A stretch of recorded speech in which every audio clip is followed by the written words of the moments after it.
Okay. So now हमने पिछली slide में सारी चीज़ें डिस्कस कर ली पेप्टाइड बॉन्ड तक। And now will talk about hydrolysis in condensation. ठीक है। तो ये दो इम्पोर्टेंट, बहुत ही इंपॉर्टेंट केमिकल रिएक्शंस हैं जो कि हमारी बॉडी में हर वक्त हो रहे होते हैं। तो इसलिए इनको डिस्कस करना भी बहुत ज़्यादा अहमियत रखता है। तो सबसे पहले एक है कंडेंसेशन, ठीक है, और एक है हमारे पास हाइड्रोलिसिस। तो कंडेंसेशन हमारे पास क्या होती है? एक ऐसा प्रोसेस जिसमें क्या होता है, जिसमें दो मोनोमर ज्वाइन होते हैं, ठीक है, और ये बनाते हैं एक टाइप का कुछ पॉलीमर। और एज अ रिजल्ट यहाँ पे क्या होता है, वाटर के मॉलिक्यूल का लॉस होता है। ठीक है। इस टाइप के प्रोसेस को हम बोलते हैं कंडेंसेशन रिएक्शन। कंडेंसेशन में यूजुअली जो छोटे छोटे मॉलिक्यूल होते हैं ना, जैसे वाटर हो गया, जैसे HCl हो गया, जैसे अमोनिया हो गया, ठीक है, इस टाइप के मॉलिक्यूल निकलते हैं। ठीक है। तो इस टाइप के जो रिएक्शंस होते हैं जहाँ पे इस तरह की चीजें निकल रही होती हैं चीजों में से, और दो चीजें आपस में ज्वाइन हो रही होती हैं, कोई बड़ी चीज बना रहे होते हैं, तो इस टाइप के केमिकल रिएक्शन को हम बोलते हैं कंडेंसेशन रिएक्शन। क्या बोलते हैं हम? Condensation reaction. ठीक है। तो हमारी जो बायोलॉजिकल सिस्टम्स हैं, जहाँ पे DNA बनता है, RNA बनता है, प्रोटीन बनती है, चाहे पॉलीसेकेराइड्स बनते हैं, तो उन सब में क्या होता है? उन सब में ये देखो, फॉर एग्जांपल अगर यहाँ पे हम अगर कंडेंसेशन रिएक्शन की बात करें, तो ये देखो अमाइनो एसिड 1, अमाइनो एसिड 2, ये आपस में देखो ज्वाइन हो रहे हैं। यहाँ से क्या हो रहा है? वाटर का मॉलिक्यूल एलिमिनेट हो रहा है, बाहर जा रहा है, और as a result peptide bond बन रहा है, और हमारे पास एक डाइपेप्टाइड की फॉर्मेशन हो रही है। ठीक है। तो यहाँ पे क्या है, ये कंडेंसेशन रिएक्शन। वाटर यहाँ पे निकला बाहर, और आपस में ये पेप्टाइड बॉन्ड बना लिए दोनों अमीनो एसिड ने, और हमारे पास ये बन गया डाइपेप्टाइड। ठीक है। तो प्रोटीन्स इसी तरह से बनते हैं। आगे क्या होगा, इसमें से फिर रिएक्शन होगा, ये आगे पेप्टाइड बॉन्ड बनाएगा आगे। फिर इसी तरह से क्या होगा, एक पूरी प्रोटीन, एक अमीनो एसिड की एक पूरी लड़ी आपस में जुड़ जाएगी। ठीक है। तो इस टाइप की जो पॉलीमर, इस टाइप का जो रिएक्शन होता है हम हमारी बॉडी या लिविंग सिस्टम के अंदर, उसे हम क्या बोलते हैं? कंडेंसेशन। और अब इसमें क्या हो रहा है, पॉलीमर्स भी बन रहे थे, उसे हम पॉलीमराइजेशन भी कह देते हैं, कंडेंसेशन पॉलीमराइजेशन। ठीक है। ह्यूमन से ह्यूमन बॉडी के अंदर या जितनी भी बायोलॉजिकल सिस्टम है उनमें क्या होता है, जो बड़े मॉलिक्यूल्स बनते हैं ना, वो कंडेंसेशन पॉलीमराइजेशन के थ्रू बनते हैं। चाहे वो प्रोटीन है, चाहे वो DNA है, चाहे वो RNA है, चाहे वो कार्बोहाइड्रेट्स हैं, ठीक है, जैसे पॉलीसेकेराइड, स्टार्च वगैरह। तो ये सब के सब किसके थ्रू बनते हैं? कंडेंसेशन पॉलीमराइजेशन के थ्रू। और कंडेंसेशन पॉलीमराइजेशन में क्या होता है? कंडेंसेशन पॉलीमराइजेशन में सिंपल है, दो चीजें आपस में मिलती हैं। आपस में से क्या होता है, यहाँ पे वहां से छोटे से मॉलिक्यूल बाहर निकलते हैं, जैसे वाटर, अमोनिया, या इस टाइप की कोई चीजें आप लोगों को मोस्टली ना वाटर निकाल देते हैं। ठीक है। और वो चीजें आपस में ज्वाइन हो जाती है, दिस इज कंडेंसेशन। ठीक है। और अगर कंडेंसेशन रिएक्शन के रिजल्ट में कोई पॉलीमर बन रहा है, जैसे प्रोटीन, अमाइनो एसिड से मिलकर प्रोटीन बनते हैं, न्यूक्लियोटाइड से मिलकर DNA बनते हैं, तो इस प्रोसेस में जो वाटर रिमूव हो रहा है तो कंडेंसेशन हो गया। और आगे हम, क्योंकि पॉलीमर बन रहा है इस प्रोसेस में, तो हम पॉलीमराइजेशन का वर्ड भी ऐड कर देंगे। ठीक है। यहाँ तक क्लियर है सब लोगों को? देन इसके बाद है हाइड्रोलिसिस। हाइड्रोलिसिस ठीक कंडेंसेशन का ऑपोजिट है। इसमें अगर दो मोनोमर आपस में जुड़ते हैं, पॉलीमर बनाते हैं, और वाटर का मॉलिक्यूल एलिमिनेट होता है, तो सिमिलरली यहाँ पे हाइड्रोलिसिस में क्या होता है, इसका ऑपोजिट। ये जो पॉलीमर होता है उसमें वाटर ऐड होता है, ठीक है, और वो मोनोमर्स में कन्वर्ट हो जाता है। ठीक है। तो दिस इज कॉल्ड हाइड्रोलिसिस। या फिर ऐसा रिएक्शन जो वाटर करवाता है। ठीक है। देखो हाइड्रोलिसिस ना वाटर से मिलता जुलता हाइड्रोलिसिस। तो देखो वाटर करवा रही है ये चीज, ठीक है, तो इसे हम हाइड्रोलिसिस कहते हैं।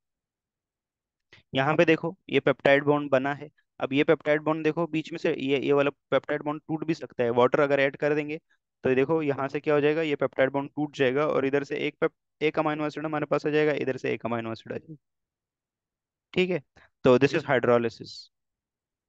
हाइड्रोलिसिस में हमेशा क्या होता है, पॉलीमर कन्वर्ट होता है किसके अंदर? मोनोमर्स के अंदर।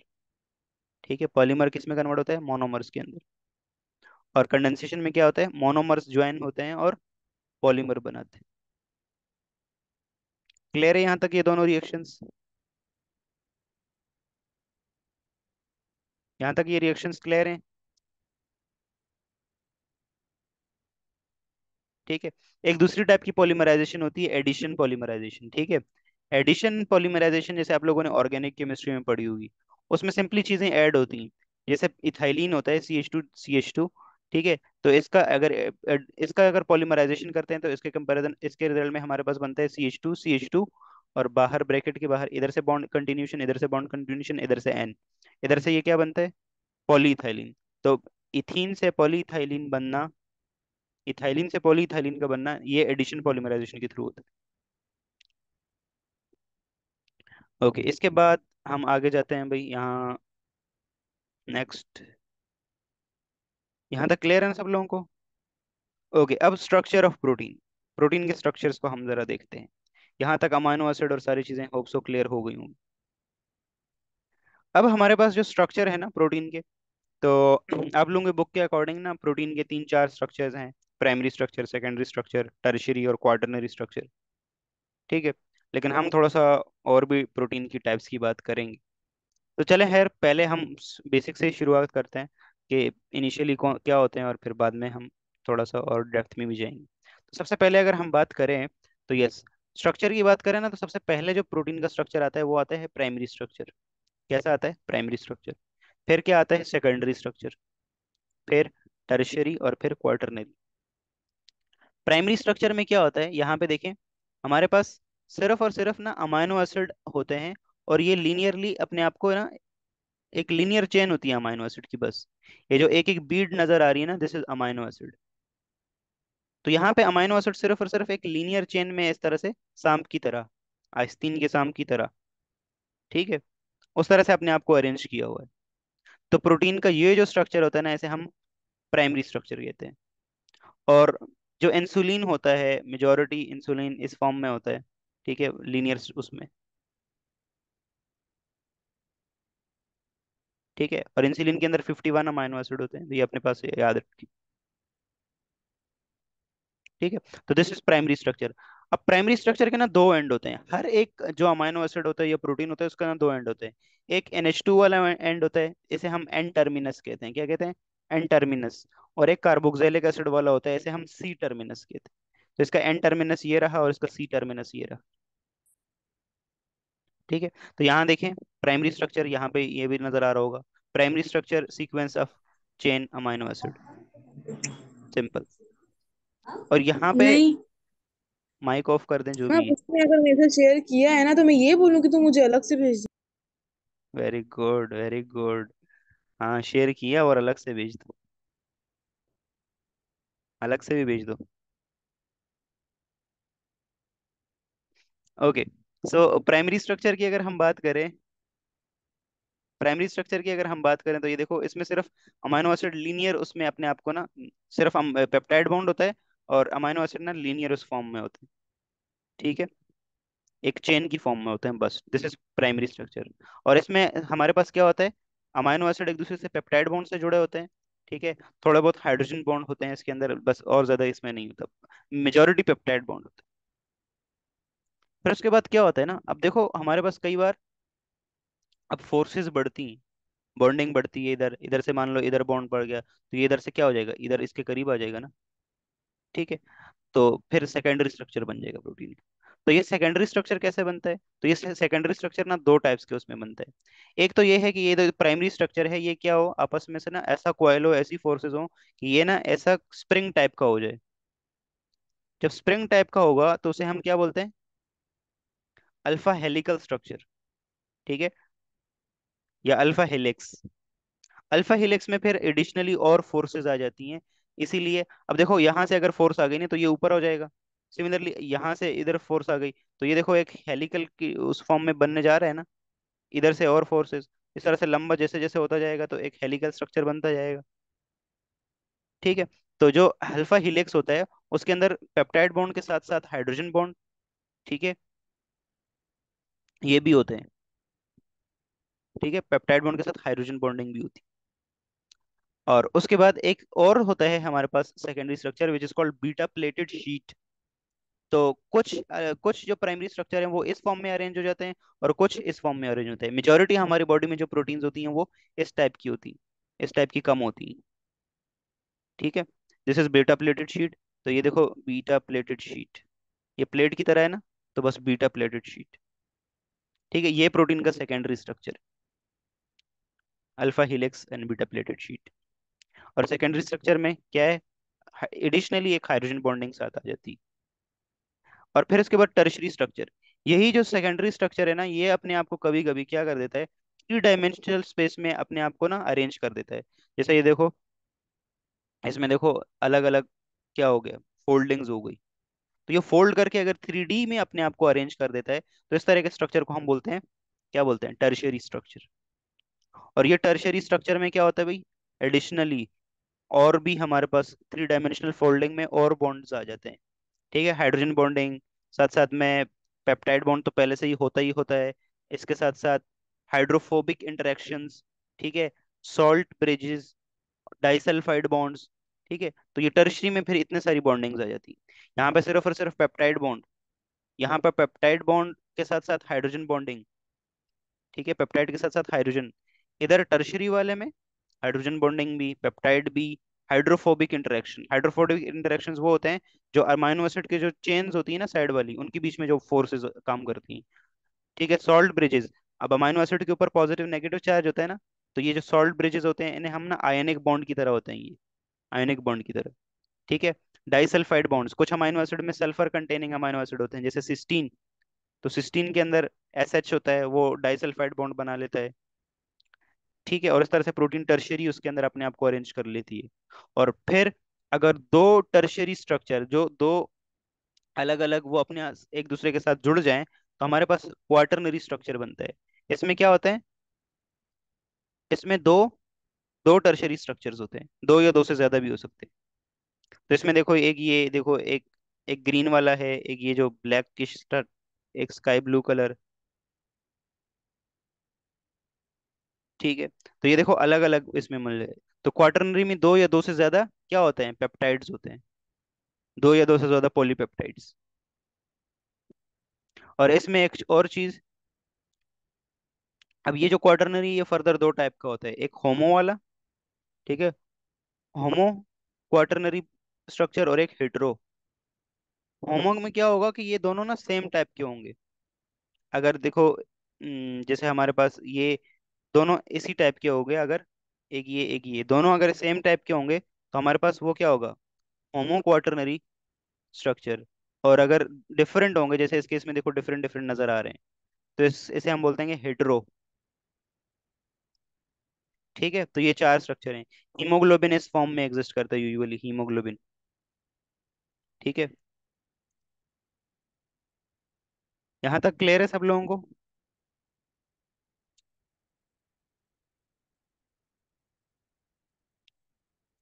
ओके, तो यहाँ तक होप्स हो कि प्रोटीन की ये फोल्डिंग्स वोल्डिंग्स क्लियर हो गई होगी आप लोगों को, प्राइमरी सेकेंडरी और टर्शियरी क्लियर हो गई। This is hetero. इसमें देखो ना चार अलग अलग टाइप्स के नजर आ रहे हैं ना पॉलीपेप्टाइड्स। सेम टाइप के पॉलीपेप्टाइड्स होंगे तो होमो, डिफरेंट टाइप्स के पॉलीपेप्टाइड्स होंगे तो हेटेरो। तो ये देखो डिफरेंट, एक दो तीन चार, चार टाइप के पेप्टाइड नजर आ रहे हैं, तो दिस इज हेटेरो। ये के का मतलब क्या होता है भाई, ये एक ओ मतलब, ओ मतलब एक ओ का टाइम बचा के तुम लोग क्या कर लेते हो।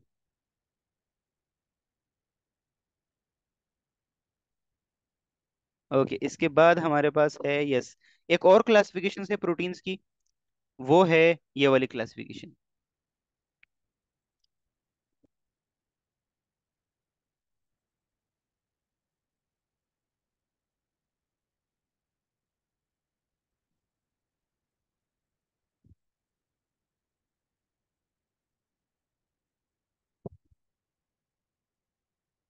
ओके, अभी देखते हैं हम।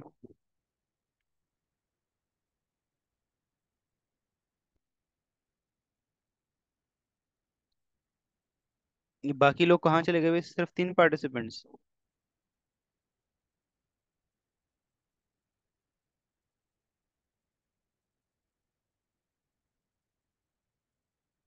सिर्फ 3 लोग, सो सैड। ओके। ओ, एल्सा की बहन की तबीयत खराब हो गई। चले, कालू लिल्लाहि व इन्ना इलैहि राजिऊन।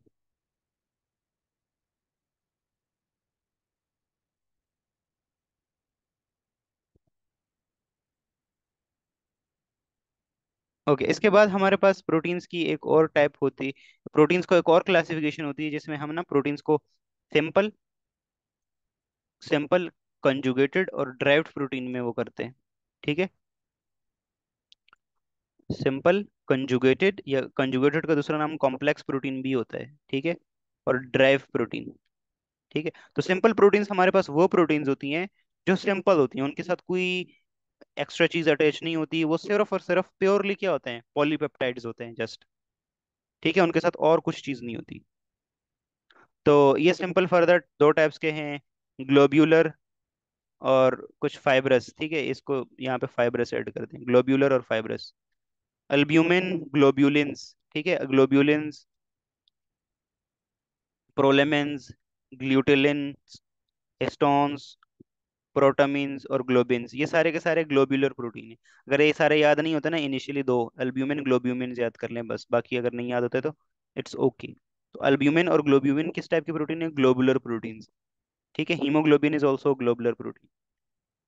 ठीक है, ग्लोबुलर प्रोटीन वो होती है ना जो ऐसे रैंडमली 3D स्ट्रक्चर होता है उसका।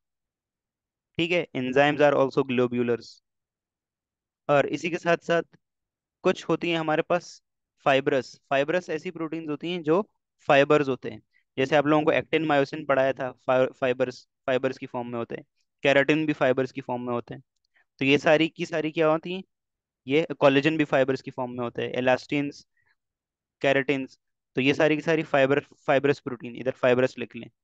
ठीक है, तो सिंपल दो टाइप्स की, ग्लोब्यूलर और फाइबरस। फिर इसके बाद एक है ड्राइव्ड, बल्कि पहले कंजुगेटेड देख लेते हैं। कंजुगेटेड प्रोटीन हमारे पास ऐसे प्रोटीन्स होते हैं, ये कॉम्प्लेक्स प्रोटीन ऐसे प्रोटीन्स होते हैं जिनमें क्या होता है, जिनमें हमारे पास कोई दूसरा ग्रुप बी प्रोटीन के साथ अटैच्ड होता है। ठीक है, कोई दूसरा मैक्रोमोलिक्यूल आके अटैच हो जाता है। जैसे प्रोटीन के साथ अगर न्यूक्लिक एसिड, डीएनए आरएनए मिल जाए तो न्यूक्लियो प्रोटीन बन जाते हैं।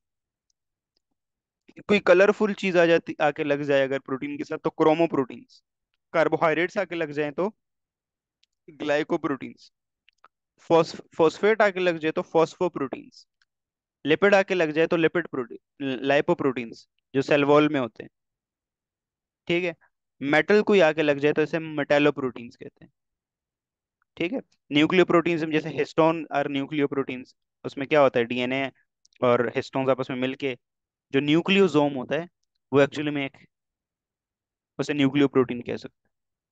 ठीक है, क्रोमोप्रोटीन कलर वाली, उसके साथ कोई कलर पिगमेंट आके लग जाता है। ग्लाइकोप्रोटीन कार्बोहाइड्रेट वाली, सेल की सरफेस के ऊपर ऐसे प्रोटीन्स होते हैं। फॉस्फोप्रोटीन्स, लाइपोप्रोटीन आप लोगों ने पढ़ा होगा कि सेल की सेल मेम्ब्रेन में होता है। ठीक है, तो इस तरह के कंप्लीट प्रोटीन्स को हम कंजुगेटेड प्रोटीन्स या कॉम्प्लेक्स प्रोटीन की उसमें कहते हैं। ड्राइव्ड प्रोटीन, अब ये ड्राइव्ड प्रोटीन क्या होती है, तो ड्राइव्ड प्रोटीन हमारे पास वो प्रोटीन्स होती हैं जो जब जब डाइजेशन होता है ना तो उस दौरान बनती हैं। ठीक है, तो उनमें हमारे पास प्रोटियोजेज, पेप्टोन्स, पॉलीपेप्टाइड्स, सैंपल पेप्टाइड्स और अमाइनो एसिड्स, ये सब के सब इसमें आते हैं।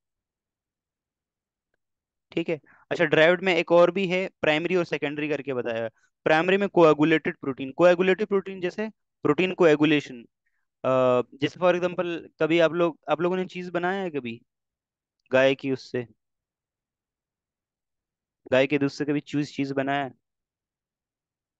नहीं बनाया। उसके अंदर एक एंजाइम डाल देते हैं, रेनिन। तो वो रेनिन क्या कर देता है, उसको उस मिल्क को कर्ड से उसमें कन्वर्ट कर देता है, वो फट जाता है जैसे। ठीक है, तो वो प्रोटीन वहां पे कोएगुलेट हो जाती है एक्चुअली में।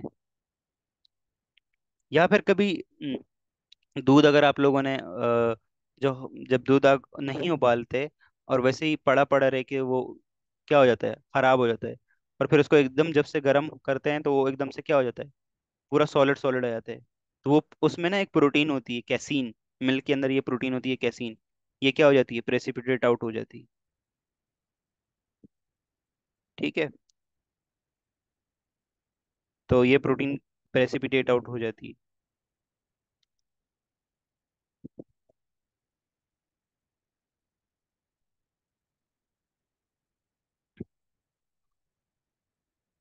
ओके, तो यहाँ तक सब लोगों को क्लियर है ना ये, आगे बढ़े। चलें भाई, आगे बढ़ते हैं। Simple protein, complex protein, dry protein, बस इतना काफ़ी है वैसे। इतना इस डिटेल इतनी बताई नहीं है इसमें। ओके, इसके बाद प्रोटीन के काम क्या क्या है। तो प्रोटीन के भाई अनगिनत काम है। मतलब प्रोटीन इज अ ऑलराउंडर है। हर टाइप की जगह पे, हर जगह पे प्रोटीन आपको नजर आएगा। तो मतलब इम्यून सिस्टम से लेके, प्रोटीन के रेगुलेटरी फंक्शन से लेके, एंजाइम से लेके, ट्रांसपोर्ट से लेके, पता नहीं प्रोटीन ने कोई जगह छोड़ी नहीं। Contractile protein. ठीक है। तो प्रोटीन्स का बहुत बहुत बहुत इंपॉर्टेंट रोल। बहुत। इसीलिए इन्हें क्या बोला था, प्राइम इंपॉर्टेंस। अगर एक प्रोटीन हमारी बॉडी से खत्म हो जाए ना, तो पूरी लाइफ खत्म। सो प्रोटीन्स की अगर हम बात करें तो यहाँ देखें, प्रोटीन कॉन्ट्रेक्टाइल फंक्शन करते हैं। ठीक है। जो एक्टिन मायोसिन हमारे मसल्स के अंदर होते हैं, वो कॉन्ट्रेक्टाइल प्रोटीन होती ना। और उनकी अगर वो प्रोटीन्स नहीं होती, तो हमारे मसल्स में कॉन्ट्रैक्शन नहीं हो पाता। ठीक है। तो एक्टिन मायोसिन और कॉन्ट्रेक्टाइल प्रोटीन, उन्होंने हमारे मसल का स्ट्रक्चर भी बनाया हुआ होता है। और ये जो जितनी मूवमेंट्स होती हैं, आप चलते हैं, फिरते हैं, भागते हैं, कूदते हैं, ठीक है, डांस करते हैं, जो भी करते हैं, तो वो सब किसकी वजह से होता है, एक्टिन मायोसिन की वजह से होता है। और again it is a protein. फिर insulin, one of the most important hormone है। तो इंसुलिन कितना इंपॉर्टेंट रोल प्ले करता है हमारी बॉडी के अंदर। अगर एक इंसुलिन कम हो जाता है तो क्या हो जाता है, डायबिटीज हो जाती है। तो इंसुलिन हार्मोन जो क्या करता है, ब्लड शुगर लेवल को मेंटेन करता है। प्रोटेक्शन, जो हमारी एंटीबॉडीज होती है, कोई भी इन्फेक्शन अगर हमें होता है तो इम्यून सिस्टम एंटीबॉडीज बनाता है।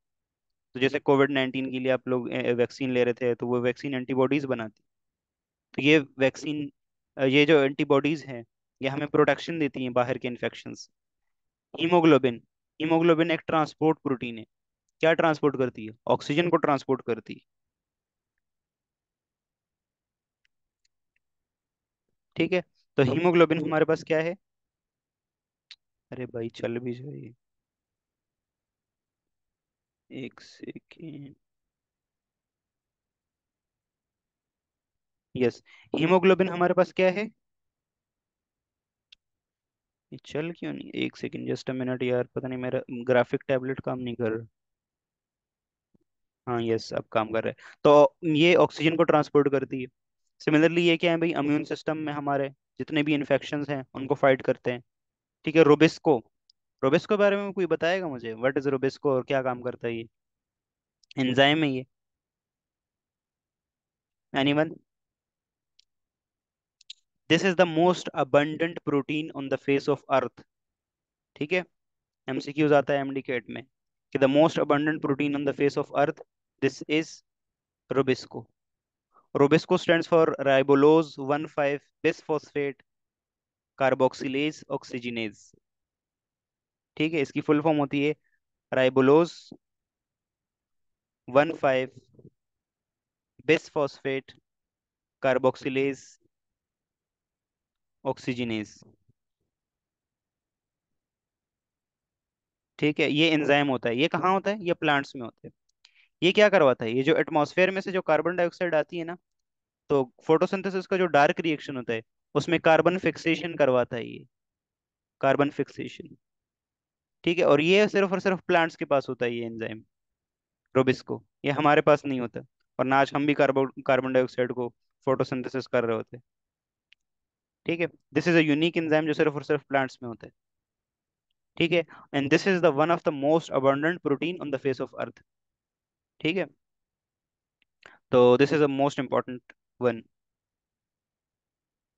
ठीक है। इसकी फुल फॉर्म बता दी मैंने, और इसका काम क्या होता है, कार्बन फिक्सेशन करना। ठीक है। जो केल्विन बेंसन साइकिल होता है डार्क रिएक्शन फोटोसिंथेसिस का, उसमें कार्बन फिक्सेशन करता है ये। ठीक है। इसके बाद स्टोरेज प्रोटीन, बहुत सारी प्रोटीन एक्ट करती हैं कुछ स्टोरेज की फॉर्म में भी। जैसे फेरेटिन हो गया, फेरेटिन आयरन +3 को स्टोर करके रखता है। इसी तरह से मायोग्लोबिन मसल्स के अंदर ऑक्सीजन को स्टोर करके रखता है। ठीक है। मायोग्लोबिन मसल्स के अंदर ऑक्सीजन को स्टोर करके रखता है। ठीक है। तो स्टोरेज प्रोटीन्स होते हैं। Rhodopsin, this is the most important one, yes. Even protein देखने में भी काम हेल्प करते हैं भाई। ये जो हम देख पाते हैं ना, ये भी प्रोटीन्स की वजह से पॉसिबल है। एंड रिडॉप्सिन और ऑप्सिन, ये दो प्रोटीन्स है जो दिखने में मदद करते हैं। प्रोटीन ने कोई जगह छोड़ी नहीं है एक्चुअली हमारी बॉडी में। एक सेल में 10,000 टाइप के प्रोटीन काम करते हैं। फिर स्पाइडर सिल्क स्ट्रक्चर, जो स्पाइडर का वो सिल्क होता है वो भी प्रोटीन का बना हुआ होता है। ठीक है, तो स्ट्रक्चरल रोल है। इसके अलावा मैंने बहुत सारे गिनवा दिए आप लोगों को, इतने सारे काम ऐसे भी हैं जो हम यहाँ डिस्कस ही नहीं कर रहे। ठीक है, इम्यूनिटी, फॉर्मेशन ऑफ एंजाइम। अच्छा, ये चीज देख ले, हमारी बॉडी में एट अ टाइम इतने सारे केमिकल रिएक्शंस हो रहे हैं, इतने बिलियंस ऑफ सेल्स हैं, इतने सारे केमिकल रिएक्शन होते हैं एट अ टाइम हमारी बॉडी में। तो अब हर एक केमिकल रिएक्शन को कैटालाइज करने के लिए एंजाइम होता है।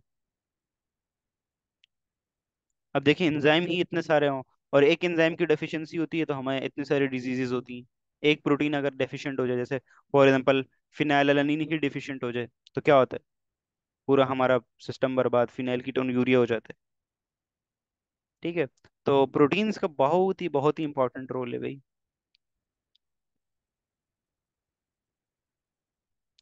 क्लियर है यहाँ तक सब लोगों को?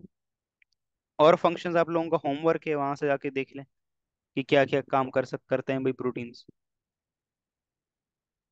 ठीक है, ये एक शॉर्ट सा वो है, इसको देख लेना आप लोग, जब मैं स्लाइड शेयर कर दूंगा।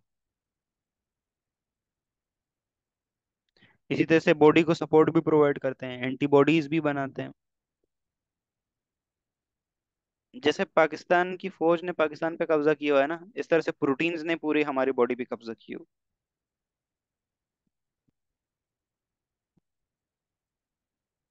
ये देखें, एक मेमेलियन सेल्स के पास 10,000 अलग प्रोटीन्स होते हैं।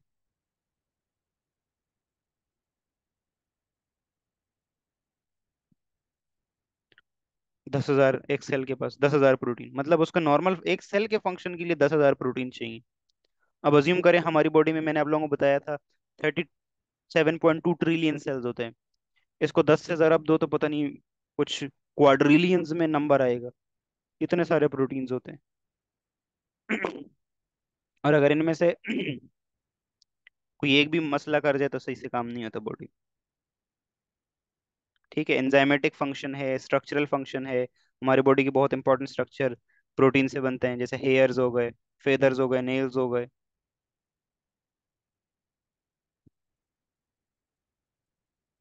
ठीक है, immunity, transportation, regulatory functions.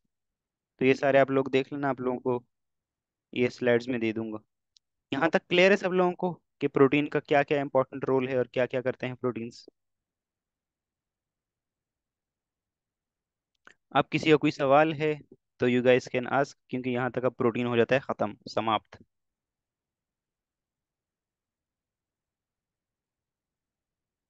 Any question?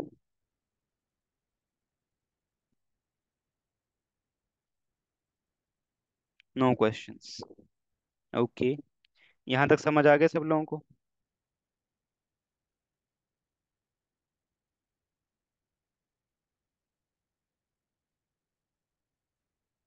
Test में आप लोगों को, उसमें क्या नाम है, एमसीक्यूज में आप लोगों को भेजूंगा।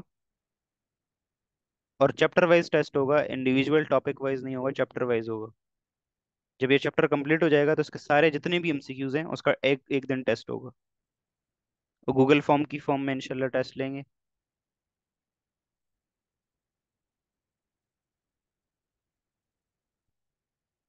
यहाँ तक क्लियर है ना सब लोगों को? Christopher, clear?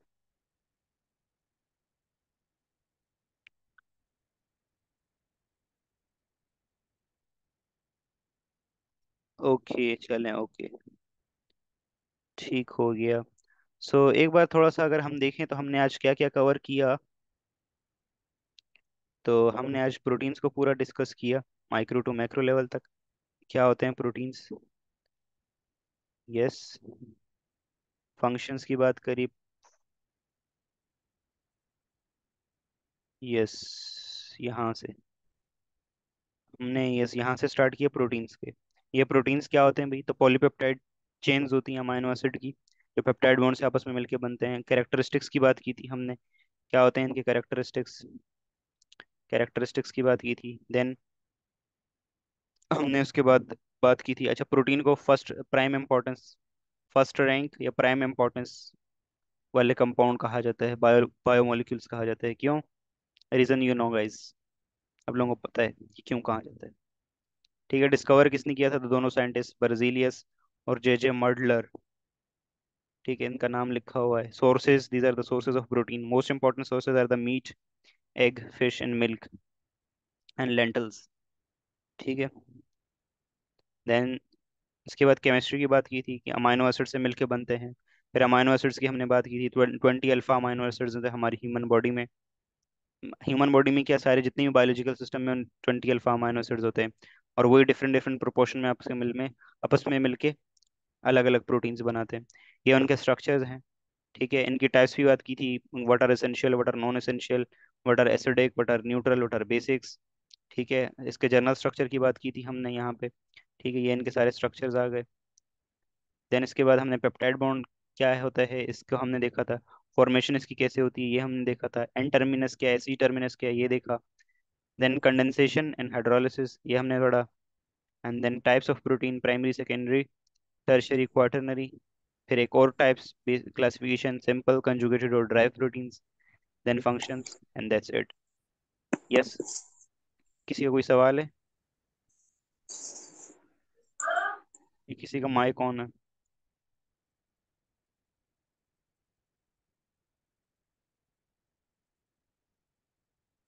प्रोबिस्को की फुल फॉर्म बता दें? ओके, प्रोबिस्को की फुल फॉर्म है राइबोलोज 1,5 बिसफॉस्फेट कार्बोक्सिलेज ऑक्सीजनेज। ठीक है, ये कार्बन फिक्सेशन करवाता है प्लांट्स के अंदर।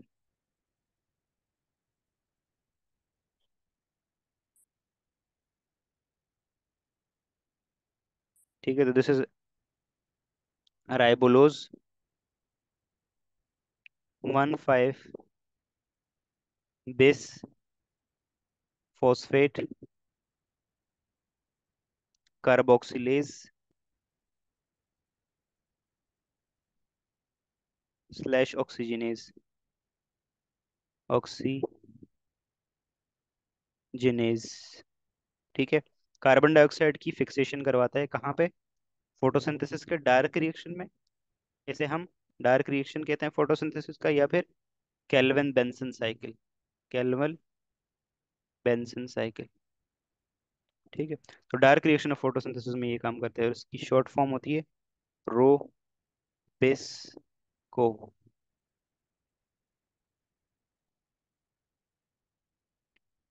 क्लियर है यहाँ तक सब लोगों को?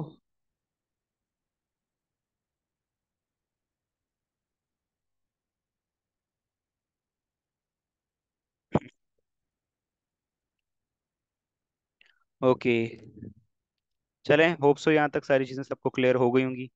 अब मिलते हैं हम किसी नेक्स्ट क्लास में। Yes Amima, you you have any question?